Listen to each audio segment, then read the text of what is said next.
এই deep yellow নিয়ে সুন্দর করে দিয়ে এরকম বর্ডারে দাও, সুন্দর করে এরকম ধরে ধরে পাশে যেন না যায় বেরিয়ে সুন্দর করে ঘুরিয়ে এরকম দাও, ভরিয়ে এইভাবে সুন্দর করে। এবার হচ্ছে লেমন ইয়েলো নিয়ে এরকম করে দিয়ে এরকম দাও ঘষে, রংটা যেন যায় বসে সুন্দর করে দাও ঘষে। শেপ গ্রিনটা নিয়ে এই বৃন্ততে দিয়ে এইভাবে লম্বা করে দাও টান, এইভাবে এঁকে যান। আবার হচ্ছে ডিপ সবুজ নিয়ে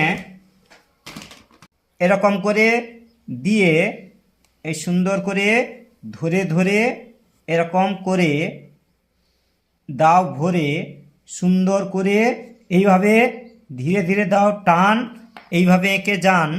এই হালকা সবুজ নিয়ে এরকম ভরে সুন্দর করে। ছোট্ট ছেলেরা আঁকার দিকে দাও মন, আঁকো এরকম লেমন।